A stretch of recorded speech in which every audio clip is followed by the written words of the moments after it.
Bismillahirrahmanirrahim. Alhamdulillahirabbil alamin. Wassalatu wassalamu ala Rasulillahil amin wa ala alihi wa sahbihi wa tabi'in. Wa asyhadu an la ilaha illallah wahdahu la syarika lah wa asyhadu anna Muhammadan abduhu wa rasuluh sallallahu alaihi wa ala alihi wasallam. Amma ba'd.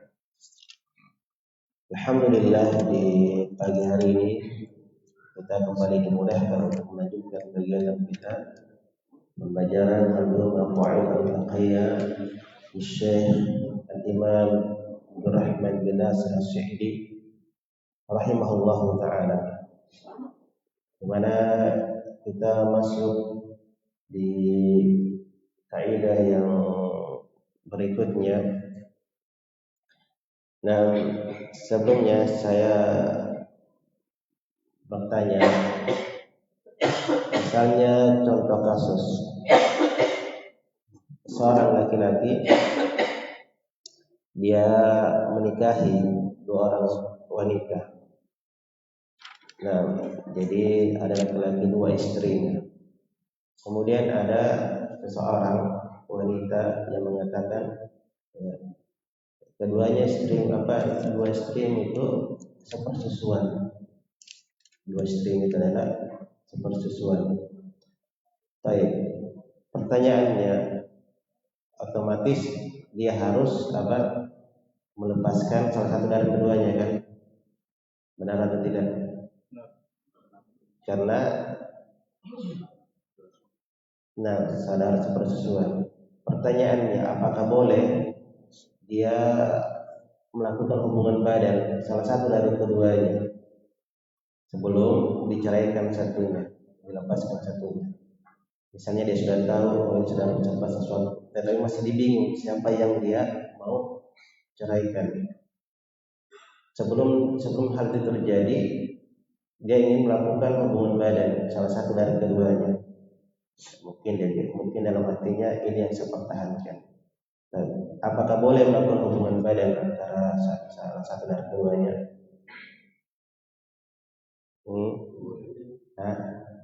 Boleh.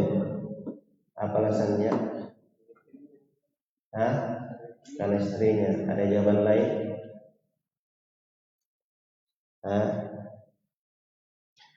Jawabannya tidak diperbolehkan. Ini kaidahnya, al-aslu fil ibdal. Asal di dalam kemaluan.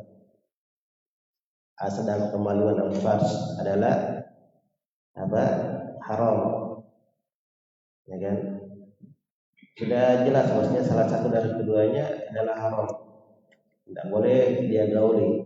Maka harus dia lepaskan salah satunya cepat. Atau kalau belum, tidak boleh dia melakukan hubungan badan, karena kedua-duanya ketika itu menjadi haram. Demikian juga misalnya ada seorang kafir yang dia nikahi wanita 5, seluruhnya masuk ke dalam Islam. Ya, istrinya yang 5 dan dia sendiri masuk dalam Islam. Maka tidak boleh dia melakukan hubungan badan kepada istrinya tersebut sampai dia melepaskan satu. Karena itu kaidahnya, al-aslu fil ibdal atau al-abdal adalah haram. Asal di dalam kemaluan itu adalah terjaga. Nah, itu penerapan kaidah. Dan kalau ada kasus, ya tunggu sabar di kaidah-kaidah yang sudah kita lewati dari ibadah, dari muamalah, dari adab dan semisalnya.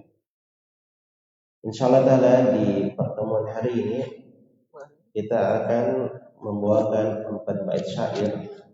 Yang 4 bait syair ini mungkin pada sebagian orang agak berat, karena pembahasannya erat kaitannya dengan pembahasan bahasa Arab. Itu ada kaitannya tentang ilmu nahwi atau yang berkaitan dengan lughah. Baik. Tetapi insyaallah taala kita akan memahamkan, kita akan mencari bagaimana kita akan berusaha untuk memahamkan para hadirin sekalian. Karena ini berlaku di ayat-ayat Al-Quran. apa yang 4 ini itu berlaku pada pembahasan Al-Quran. Sering kita baca ayat-ayatnya, tapi mungkin kita katakan kenapa terjemahannya begini dan seterusnya. Ini kaitannya pada kaidah. Nah, Iqra. Bismillahirrahmanirrahim. Alhamdulillahi aliyil faqih wa jami'il asya'il mufarriqi li ni'amil wasi'atil wazir wal hikami bahiratil kathirat. Summa salatu wa salaman daimi ala rasulil qurasil khatami wa ala alihi wa sahbihi al-barari al-ha'id maratib al-faqari. Qala Syekh Abdurrahman bin As-Sa'di rahimahullah ta'ala fi kitabih al-qawaid al-fiqhiyah wa al-tufidu kulla fil umumi fil jam'i wal ifradi kal alim. Baik. Jadi ya, sebagai pembagian faedah kadang kita baca Sa'di atau Sidi. Nah, ini dibaca oleh para ulama. Ada yang menguatkan Sidi, ada yang tetap membaca Sa'di. Ala kulli hal ya, kita membaca Sidi atau Sa'di laisa biharaj, tidak ada masalah pada perkara tersebut. Wa al-tufidul kulla fil umumi fil jam'i wal ifradi kal alim. Sekarang keterkaitan yang kita katakan tadi, jadi 4 bait syair nanti ini itu keterkaitannya tentang kaidah-kaidah ya lughawi. Nah, yang pertama huruf al. Jadi sering kita dengar mungkin seperti al-masjid ada alnya, al-insanu ada alnya, nah al-baitu ada alnya. Ini yang diinginkan situ, yaitu kata al. Kenapa dengan kata al? Tufidu al-kulla fil umum. Dia memberikan faedah bermakna seluruh pada keumuman. Demikian juga fil jam'i wal ifradi kal alim, yang dimana al ini ketika dia masuk pada kata jamak dan juga pada kata mufrad, maka kalimat jamak ini, kalimat ifrad ini, dan kalimat mufrad atau kata tunggal ini, kata jamak ini atau kata tunggal ini itu memberikan makna umum, melingkup seluruhnya. Kal alimi, seperti misalnya kata alimi, ya kemasukan kalimat al. Baik. Jadi penulis rahimahullah berpindah kepada pembahasan yang lain, pada pembahasan ilmu ushul fiqh, yaitu penyebutan tentang sebagian lafaz-lafaz yang memberikan faedah keumuman, memberikan kaidah keumuman. Lafaz pertama di sini adalah kata al, alif lam, ya. Al. Antum sebutkan alif lam la bas, al la bas, karena itu istilah nahwi, pakai istilah basriyin atau kufiyin. Baik. Kita tidak memperpanjang pada permasalahan tersebut. Di mana ya al ini kalau dia masuk pada kata yang bentuknya jamak di dalam bahasa kita, bahasa Indonesia, tatanan bahasa Indonesia, kita sudah tahu mana kata jamak, mana kata tunggal. Kata jamak itu sesuatu yang menunjukkan banyak. Kalau kita biasa menggunakan kata jamak itu dengan mengulang rumah-rumah, ya, atau banyak orang. Nah, atau sudah dipaham yang mana diinginkan kalimat jamak itu kata melingkup untuk penyebutan beberapa. Demikian juga wal ifrad, itu yang diinginkan al ifrad ini kata mufrad, kata tunggal, yaitu yang bermakna satu. Kebalikan dari jamak tadi. Kebalikan tadi dari kata jamak. Misalnya kalau kita bilang rumah, berarti yang kita inginkan satu rumah. Orang, berarti yang kita inginkan satu orang. Mungkin kalau kita pakai kata jamak manusia, berarti di dalam pembahasan kita manusia mungkin kadang bermakna jamak ya. Nah, para manusia berarti banyak orang-orang. Kata tunggalnya adalah orang, kata jamaknya adalah manusia. Mungkin semisal itu penggambarannya, pendekatan maknanya. Di mana ketika kata jamak atau kata mufrad ini, kata tunggal ini, kemasukan kata al, maka kata itu melingkup seluruh jenis. Melingkup seluruh jenis. Nah, di sini kalau di dalam ilmu nahwu al di sini yang diinginkan alif lam al jinsiyah al istiqraqiyah. Alif lam al jinsiyah al istiqraqiyah, yaitu yang memasukkan seluruh jenis. Misalnya seperti saya katakan manusia, bahasa Arabnya unasun ya.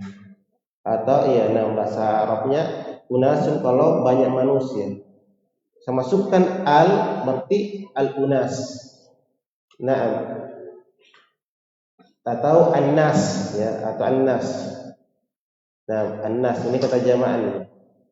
Jadi kalau saya bilang an-nas, maka seluruhnya masuk, setiap individu manusia, setiap jenis manusia.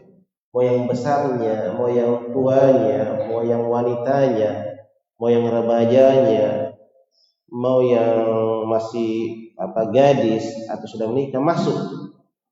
Kalau saya pakai kalimat al, ya ini misalnya, makanya kalau di dalam ayat ya ayyuhan nas, maka yang dipanggil seluruh manusia, melingkup orang kafirnya, orang salihnya, orang fajirnya, orang munafiknya, orang bertauhidnya masuk semua. Itu kalau dipakaikan alif lam. Demikian juga kalau al ini masuk pada kata mufrad atau kata tunggal, masuk pada kata tunggal. Misalnya saya katakan ya insanun, satu orang, insanun. Dia jenis, tetapi jenis yang diinginkan hanya satu orang di situ. Jenis manusia yang saya katakan insanun berarti satu orang saja. Ya, misalnya kita di sini banyak, saya katakan insanun, manusia. Ini satu orang yang saya inginkan. Tetapi ketika saya masukkan kalimat al-insanu, maka pada sebuah keadaan dia akan melingkup seluruhnya kita. Nah, dia akan melingkup seluruh jenis manusia. Nah, ini perlu dipahami juga apa yang dimaksud dengan jenis. Nah, kalau saya katakan misalnya al-insanu seluruh jenis manusia, maka tidak masuk hewan, tidak masuk jenis-jenis bebatuan, tidak masuk jenis-jenis benda mati, tidak masuk jenis malaikat. Karena yang diinginkan jenisnya itu jenis manusia saja. Baik. Nah, ini ya, kapan kita pergunakan kalimat ini pada kata al pada konteks tertentu, maka akan memasukkan seluruh jenis, akan masukkan satu jenis, tidak jenis yang lain. Tidak jenis yang lain. Baik. Dan kalau kita ingin bahas masalah al dalam ilmu nahwu sudah jelas ya. Yang diinginkan di sini adalah alif lam al-jinsiyah al-istiqraqiyah. Kalau ingin memperdalam tentang al bagi para pembelajar bahasa Arab, ya lihat kembali tentang pembahasan al. Contoh penggunaan katanya. Nah, atau yang diantara ciri sebagai tambahan faedah mungkin pernah terlewatkan di pembahasan bahasa Arab al-istiqraqiyah kan ada al-hadiyah dimniyah ya, alif lam al-hadiyah ad-dimniyah, ada alif lam az-zaidah. Baik. Itu pembahasan tentang al. Nah, untuk mengetahui alif lam al-jinsiyah al-istiqraqiyah itu salah di antara cirinya, kalau cocok al itu digantikan kalimat kullu. Kalau cocok, al itu digantikan kalimat kul. Misalnya innal insan, ya, maka bisa kita katakan inna kullul insan, sesungguhnya seluruh manusia. Yang kedua, ketika bisa dimasukkan istisna, yaitu kalimat illah, karena yang diinginkan nanti jenis tetapi banyak itu, ya. Yang diinginkan apa jenisnya tetapi banyak di dalam jenis itu. Manusia banyak jenisnya, banyak. Sebagaimana kita katakan tadi, manusia jenis, tetapi di dalam setiap jenis itu beraneka ragam orang-orangnya. Ada yang kafir, ada yang salih. Nah, begitu. Sama hewan jenis, ya. Tetapi beraneka ragam hewan-hewan itu. Sama kurma jenis, tetapi kurma itu beraneka ragam di situ juga. Nah, ketika saya katakan al-insan, maka melingkup seluruh jenis manusia, baik yang kafirnya maupun yang solihnya. Makanya di dalam Al-Quran semisal ayat yang sering kita dengar, ya, kita katakan tadi kalau bahasa Arabnya manusia tadi insan, ya. Ya, ini kata tunggal insan. Kalau jamaknya annas, ya, annasu. Baik. Nah, di dalam surah Al-Asr, wal asri innal insan, wal asri innal insan. Insan tadi kata apa? Kata tunggal atau kata jamak? Nah, kata apa? Tunggal. Tetapi coba kalian terjemahkan.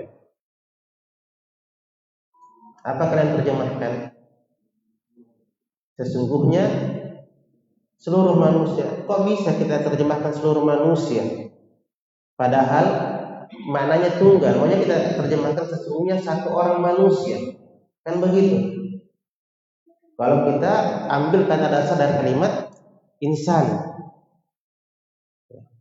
Tetapi diterjemahkan sesungguhnya seluruh manusia, semuanya, yang kafirnya, yang fajirnya, yang salihnya, yang talihnya, wanitanya, laki-lakinya, masuk semua, karena dia jenis. Tetapi di dalam jenis itu beraneka ragam. Tetapi kenapa kita terjemahkan seluruhnya? Ya. Padahal kalimatnya insan, tunggal. Itu tadi karena kemasukan apa? Alif lam al-jinsiyah al-istiqraqiyah yang menenggelamkan seluruhnya, memasukkan seluruhnya di situ. Nah, innal insana lafi khusr, sesungguhnya seluruh manusia berada di dalam kerugian. Jadi ini asalnya manusia. Nah, alhamdulillah Allah datangkan kalimat illah. Allah datangkan kalimat illah.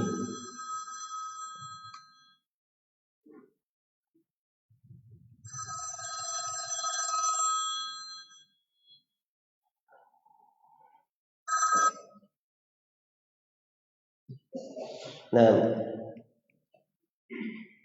illal ladzina amanu wa 'amilus shalihat. Ini tadi kita katakan. Di antara ciri kalimat bosnya al di situ adalah al-istiqraqiyah, kalau bisa diperkecualikan. Karena kalau cuma satu, misalnya al-Ka'bah tuh. Al-Ka'bah tuh pakai apa? Al-Ka'bah pakai hitam ya. Ya, Al-Madinah tidak. Al-Madinah, Ka'bah tidak apa. Misalnya Al-Madinah. Nah, atau nama lain misalnya Az-Zaidu. Satu orang bernama Zaid pakai alif lam. Tidak bisa dikatakan al di situ nanti pakai alif lam istiqraqiyah. Ya, karena dia cuma Zaid. Ala kulli hal ya, tidak melebar kita. Di sini kita pakai jadi al-insan maknanya tunggal, tapi setelah kita terjemahkan bermakna seluruh manusia. Karena alnya di sini adalah al istiqraqiyah. Nah, makanya kaidah berbunyi al ini itu memberikan faedah melingkup pada keumuman. yang ketika dia masuk pada kata jamak. Demikian juga ketika dia masuk pada kata ifrad, kata tunggal, seperti kata al-alim. Ya. Alimun satu orang alim. Tetapi ketika kita katakan al-alim, maka seluruh orang berilmu. Al-alimu hayyun. Padahal alim ini kata tunggal. Ya. Tetapi ketika kita katakan al-alim, maka melingkup seluruh jenis orang-orang berilmu. Hayyun, mereka adalah orang yang senantiasa hidup di dunia ataupun di akhirat. Di dunia ataupun setelah meninggalnya. Ruhnya memang berpisah di kehidupan dunia, tetapi ilmunya senantiasa hidup di atas dunia. Itu orang-orang yang alim. Baik. Dan kaidah ini itu ya berjalan di kaidah-kaidah. Seperti contoh yang lain. Ya. Di dalam ayat Al-Qur'an surah An-Nur ayat ke-31. Di situ dikatakan awit tifli alladzina lam yadharu ala auratin nisa. Nah, ini tentang batasan-batasan orang-orang yang boleh melihat aurat wanita. Nah, di sini dikatakan awit-tifli. At-tifl ini bentuk tunggal dari kata anak kecil, tiflun. Ya. Tiflun. Tetapi lihat kata sambungnya, alladzina. Ya. Alladzina. Kalau ingin lebih jelas coba lihat Al-Qur'annya sendiri surah An-Nur ayat 31 ya. Di sini baca at-tiflu pakai alif lam. Padahal tiflu itu sendiri tunggal. Ya, anak kecil, satu anak kecil. Tetapi lihat kata sambungnya alladzina. Maunya at-tiflu alladzi. At-tiflu alladzi tanpa alladzina. Karena kalau alladzi untuk apa tuh? Tunggal. Adapun alladzina untuk jamak. Kenapa bisa pakai alladzina? Karena alif lamnya adalah alif lam al-istiqraqiyah al-jinsiyah. yakni dan seluruh anak-anak kecil yang tidak memahami aurat-aurat wanita. Berarti mereka boleh masuk di tengah wanita walaupun bukan mahramnya. Jadi bukan cuma satu anak kecil saja ya, yang boleh masuk di tengah para wanita. Seluruh anak-anak kecil boleh masuk di tengah-tengah wanita karena mereka belum paham tentang aurat wanita, maksudnya ini indah, ini bagus, demikian. Nah, dan contoh di penerapan ayat yang lain tentang kalimat ini, misalnya wa halallahu al-bai' wa harrama riba. Wa halallahu al-bai'. Ini asal. Jadi asal di dalam jual beli adalah halal. Al-aslu fil bai' al-hillu. Apa ayatnya? Wa halallahu al-bai'. Allah menghalalkan jual beli, padahal al-bai' itu tunggal. Kata tunggal. Jenis jual beli itu banyak. Jual beli kucing, jual beli ini, jual beli makanan, pakaian, jual beli kebun, banyak. Dan Allah datangkan satu kalimat. Allah menghalalkan jual beli. Padahal kalimatnya tunggal. Allah menghalalkan satu jenis satu bentuk jual beli. Kalau kita ingin terjemahkan semisal itu, karena memang asalnya tunggal, tetapi ternyata Allah sebutkan dalam kalimat al-bai', sehingga Allah menghalalkan seluruh jenis transaksi jual beli. Itu asalnya di dalam jual beli. Ya. Kecuali kalau sudah ada hal yang terlarang atau yang syariat, makanya disambung wa harrama riba, perkecualian. Ya. Bersama dengan itu Allah mengharamkan riba. Baik. Sehingga riba tidak masuk pada jenis transaksi jual beli. Karena asalnya jual beli itu halal. Adapun riba haram. Berarti riba tidak masuk pada bagian dari transaksi jual beli. Demikian juga contoh-contoh yang lain.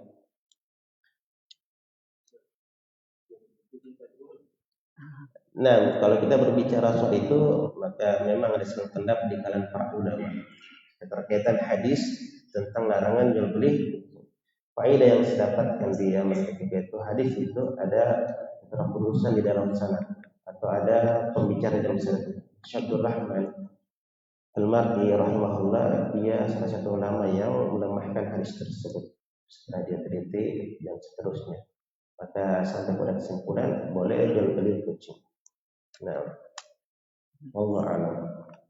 Dan memang ini ada sedang pendapat di kalangan para ulama, ya, tergantung bagi apa mereka menilai kesesuaian atau derajat hadis tersebut. Hanya saja kalau kita pikir apa manfaat dari jual beli kucing itu, ya. Baik. Nabi itu mungkin tergambarkan ada bahwa Nabi itu suka kucing atau pelihara kucing. Tidak, ini hanya berita-berita yang tidak ada dalilnya, tidak berdasar.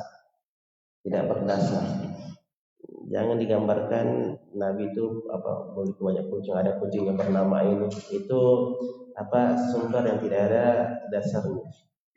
Kemudian kalau kita memelihara kucing atau membeli kucing, kadang terlalu apa berlebihan sekali, makanannya limbah daripada kita, peralatan mandinya ini dan itu, ya, harga potong kukunya kita saja 5.000, mereka bisa sampai 100.000. Subhanallah, ini masuk pada bapak apa ya, berlebihan sekali.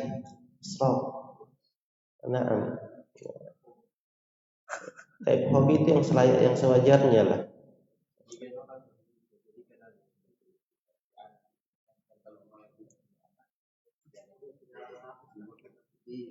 Baik, kalau untuk lil haja mungkin, tetapi kalau sampai jadi ajang pamer atau apa, itu sudah tidak cocok lagi menjadi tujuan, ya.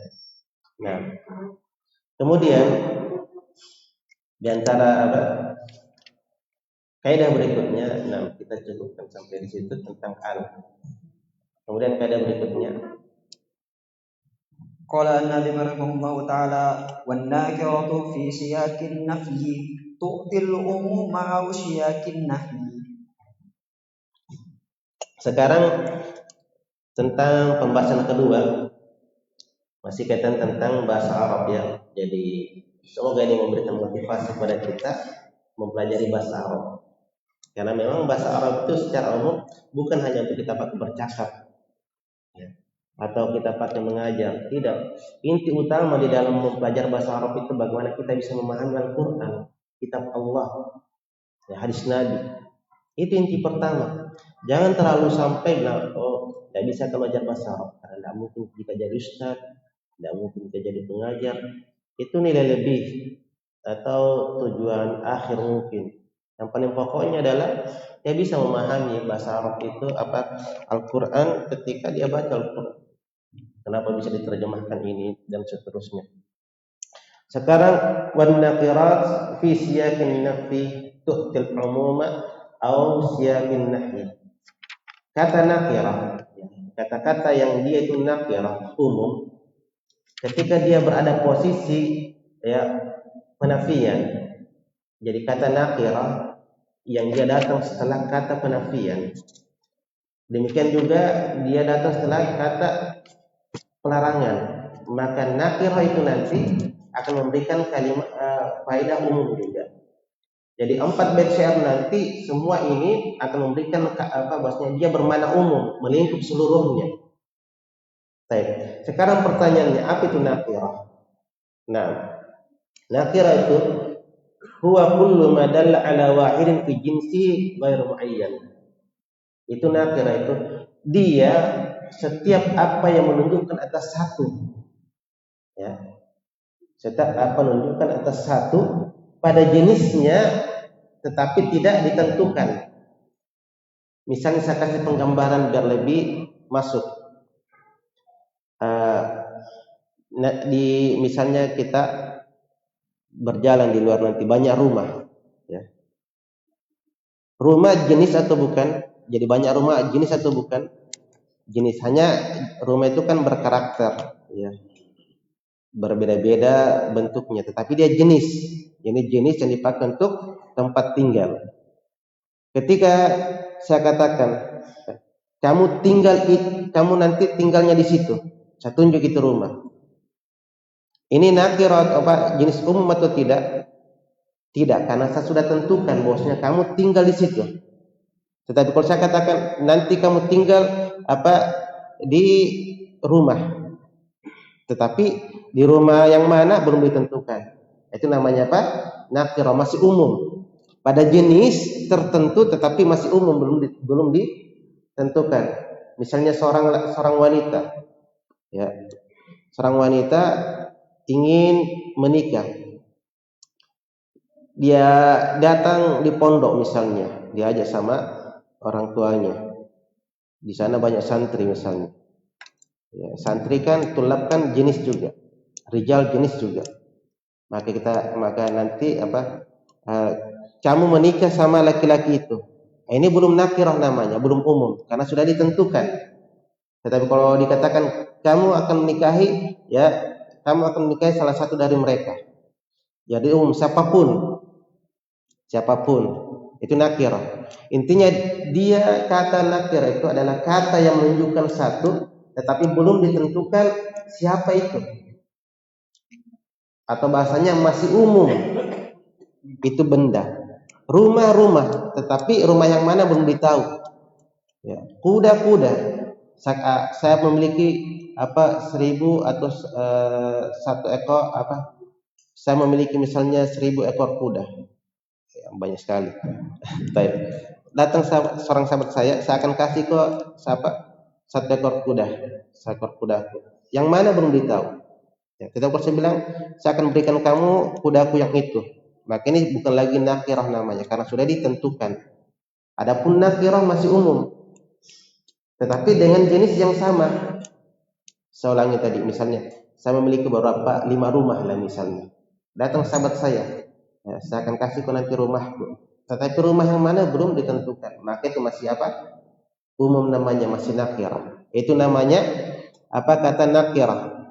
Nah, kata nakirah kalau dia datang, dia terletak setelah kata yang bermakna pelarangan atau dia datang pada kata yang bermakna penafian atau peniadaan. Nah, maka kata nakirah nanti ini akan melingkup lagi seluruh makna.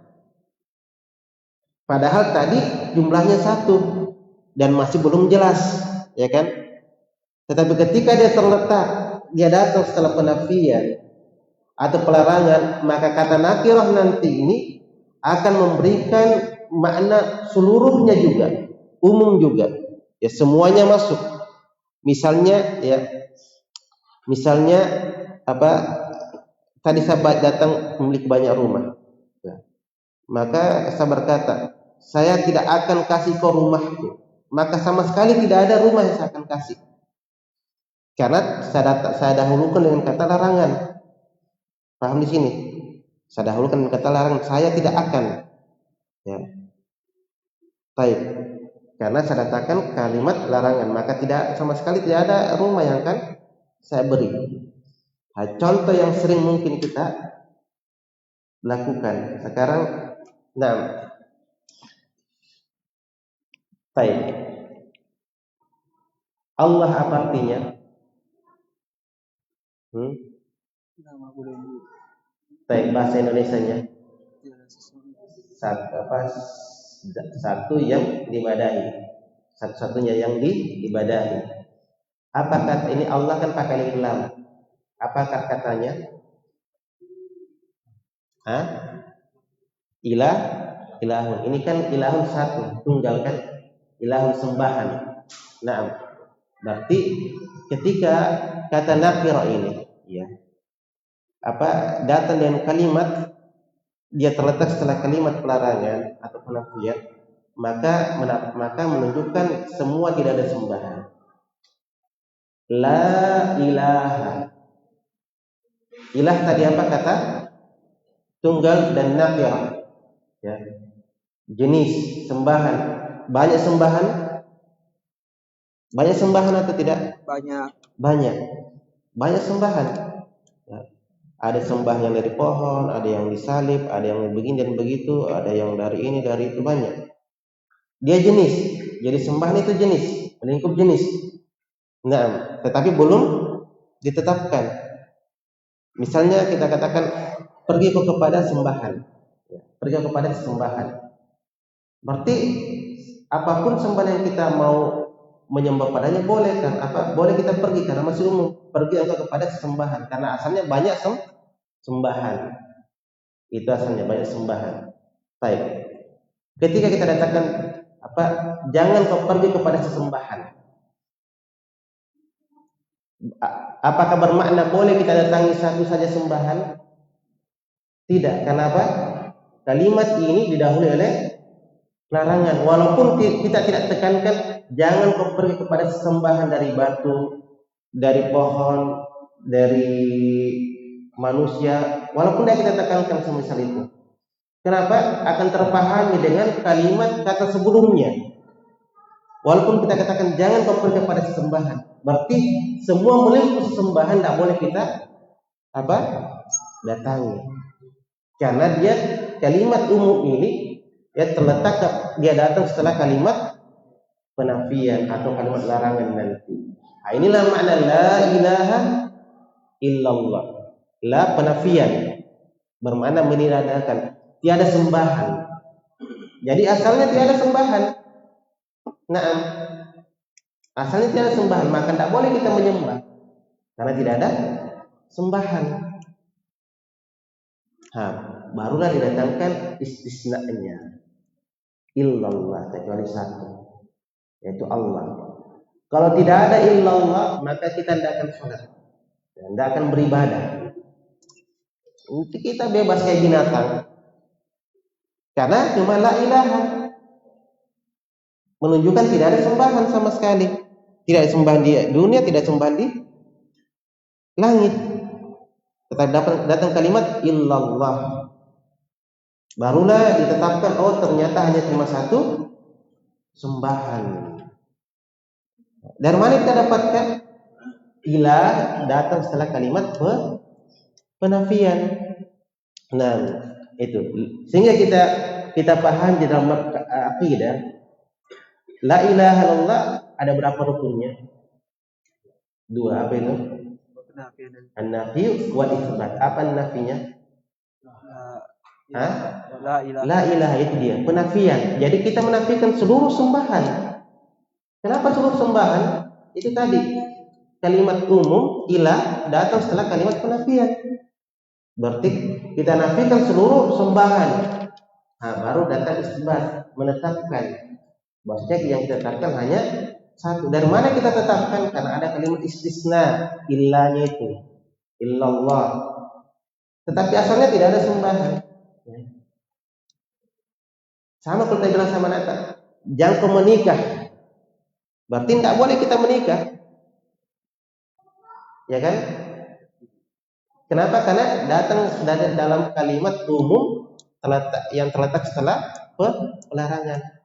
Baru lanjut abad kecuali kepada wanita sholihah. Baru kita boleh menikahi wanita tetap yang sholihah. Tetapi kalau dibilang ayat atau jangan pergi, ya berarti jangan kita pergi karena umum, ya, kecuali ini dan seterusnya ini. Maksudnya ketika kata umum yang dia datang setelah kalimat penafian atau datang setelah kalimat larangan, maka kalimat umum itu kalimat nakirah itu bermakna melingkup seluruhnya. Seperti di dalam ayat dalam surah Al-Infitar, yauma la tamliku nafsun li nafsin syai'a. Yauma la tamliku nafsun li nafsin syai'a, dalam surah Al-Infitar ayat 19 ayat terakhir surah Al-Infitar. Yauma, pada hari, la tamliku nafsun, jiwa tidak memiliki untuk jiwa yang lainnya. Nafsun ini kata menunjukkan satu jiwa. Ya. Kalau kita artikan secara letterlight, maknanya pada hari yang satu jiwa itu tidak memiliki kemampuan untuk membantu satu jiwa yang lainnya. Begitu. Berarti menunjukkan ada jiwa yang lain, ada sesosok yang bisa membantu sesosok yang lain pada makhluk. Tetapi ternyata tidak ada. Kenapa? Karena kalimat nafsun ini dia jenis yang menunjukkan satu, tetapi terletak setelah kalimat penafian, yaitu la, sehingga bermakna pada hari yang tidak ada seorang jiwa pun, siapapun itu, baik dari orang solih, baik dari orang kafir, tidak ada seorang pun yang bisa memiliki kemampuan untuk membantu jiwa yang lainnya. Dan mana kita ambil kesimpulan seluruh jiwa pada hari kiamat tidak ada yang bisa memiliki kemampuan? Padahal nafsu ini kata tunggal bermakna satu jiwa. Nah itu tadi kaidahnya Pak. Karena dia terletak setelah penafian. Nah, contoh yang lain, wa'budullaha wa la tusyriku bihi syai'an. Wa'budullaha wa la tusyriku bihi syai'an. Berapa? Dan jangan kau lakukan kalian lakukan kesyirikan kepada siapapun. Padahal syai'an kata tunggal. Maunya kita terjemahkan jangan kalian lakukan kepada satu syirikat. Satu tandingan. Banyak tandingan bagi Allah. Banyak. Kalau kita ingin terjemahkan begitu, ya jangan kamu melakukan kesyirikan kepada satu tandingan, tetapi tandingan yang lain boleh. Yang pokok misal 10 harus salah satunya kalian tidak beribadah di situ. Karena apa? Yang dilarang hanya satu. Jadi boleh kita beribadah kepada 9. Tidak begitu maknanya. Kenapa bisa? Karena kalimat syai'an ini memang umum, memang bermakna satu. Tetapi dia terletak kepada setelah pelarangan. Wala ta'budu awala tusyriku, jangan kalian melakukan kesyirikan bihi dengan Allah syai'an, kepada seluruhnya dari jenis-jenis ibadah itu. Nah ini apa makna-makna tersebut. Baik, jelas ya, walaupun ada lagi tetapi kita tidak sebutkan. Biar dulu ini kalau kita baca di Qur'an lisan ada kaidah ya apa an-nasir fi siyakin nafyi wal istifhami an-nafyu fi siyakin nahyi wal istifhami wan nahyi itu tufidul umum. Jadi ada istifham, ada syarat. Jadi setiap kata nakirah yang terletak setelah kata syarat dan kata istifham pertanyaan, maka kata nakirah juga itu menunjukkan umum. Nah, iqra. Qala an-Nazim rahimahullahu ta'ala, kadzaka man wa ma tufidani ma'a kullal umumi ya ukhayya fasma'a. Nah, kadzaka man wa ma tufidani ma'a kullal umumi ya ukhayya fasma'a. Demikian juga kata yang melingkup umum adalah kata man dan wama. Maka dua kata ini melingkup bermakna syamul, melingkup umum juga. Ini yang ketiga dari apa penulis. Ya ukhayya fasma'a, wahai saudaraku maka dengarlah. Nah, jadi apa di antara lafaz-lafaz umum selain dari al dan selain dari nakir yang terletak pada susunan an-nafyi wa istifham wa syab wa nahyi, ada kata namanya man wa ma. Man wa ma.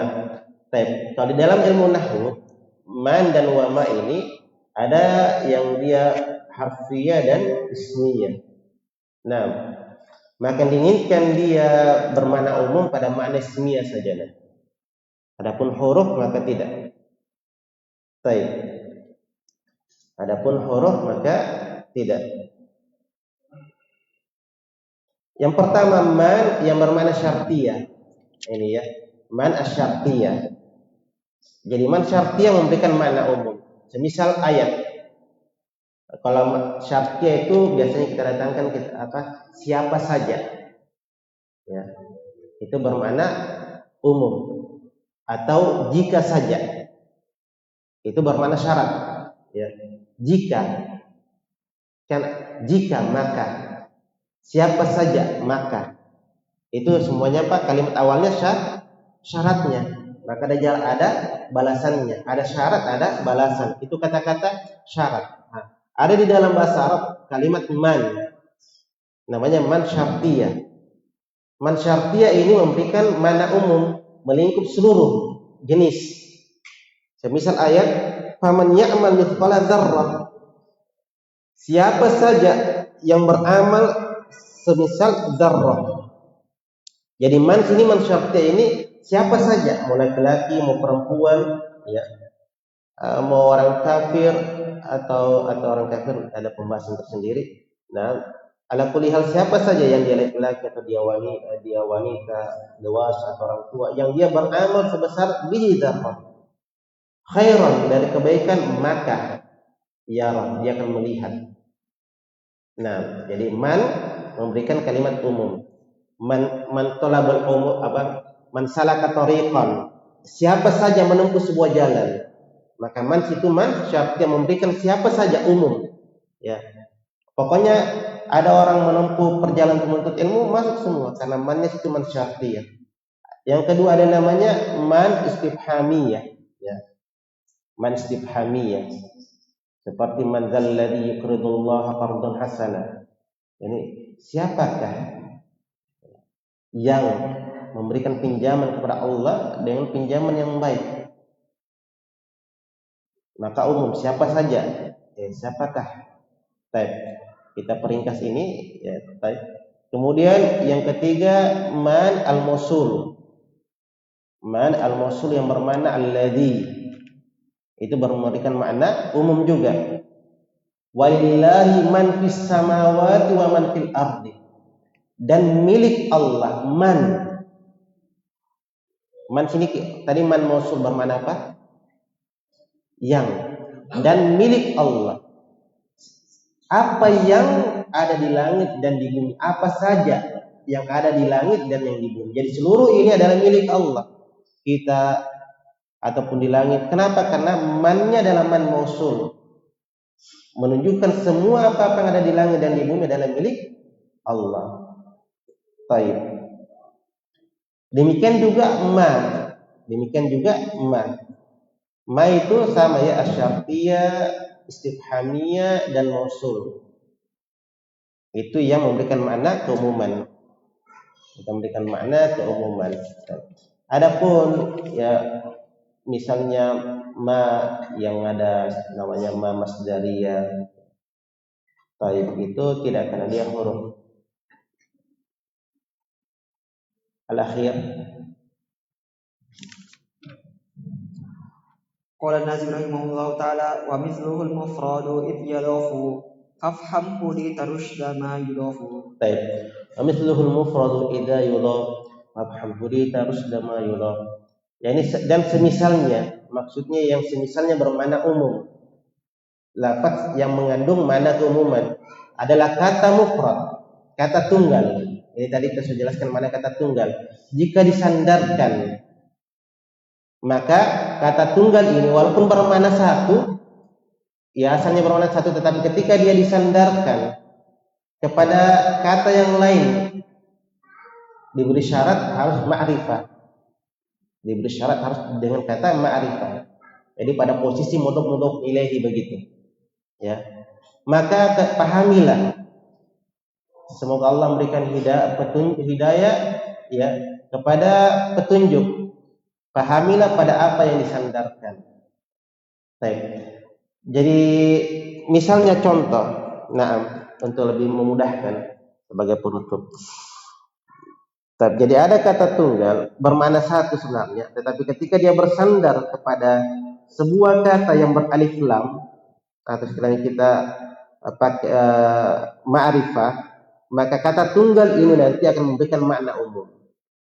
Contoh, Bismillahirrahmanirrahim. Bismi ini ada 3 kata, huruf ba, ini tidak dipakai.